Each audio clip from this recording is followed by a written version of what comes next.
वो ज्यादा मेरी बात क्लियर कर देगा। 3 लड़के थे, इंतहाई बदसूरत और अनपढ़, गरीब भी थे। उनकी ख्वाहिश थी कि उनकी शादी किसी बहुत खूबसूरत लड़की से हो जाए।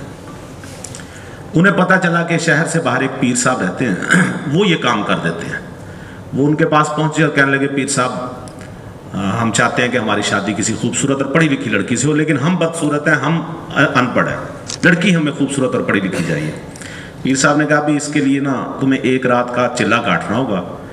यहाँ हम तुम्हें कमरा देंगे, तुम तीनों उस कमरे में ठहरोगे, कमरे की लाइट्स बंद होंगी, लेकिन एहतियात करनी है, कमरे में जगह जगह पापड़ रखे हुए होंगे छोटे छोटे।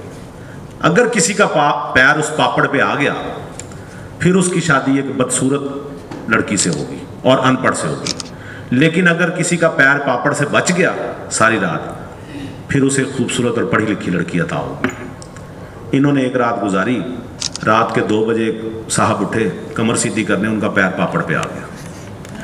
वो उनके करिंदे आए, पीर साहब कहने लगे, जी आप तो निकल जाए। दूसरे दोस्त बड़ी एहतियात कर रहे थे, वो थोड़ी देर बाद वो भी उठे, कहीं उनका पैर भी पापड़ पे आ गया, वो भी निकल गए। तीसरा बंदा चुप करके बैठा रहा। सुबह हो गई, वो लेके गए, उन्होंने कहा, जी बिल्कुल ठीक, आप माशाल्लाह आपने बहुत अच्छा मुजाहरा किया, और एक उनकी खूबसूरत तरीन पढ़ी लिखी लड़की से उसकी शादी करा दी गई। बंदा बड़ा खुश। शादी की पहली रात उसने वाइफ से पूछा, कहने लगा, भी तुम्हारी पीर साहब से कैसे मुलाकात हुई? कहने लगी, मैं भी अपनी शादी मेरी नहीं हो रही थी, तो मैं इसी सिलसिले में आई थी। मुझे चाहिए था खूबसूरत और ज़हीन खामद चाहिए था।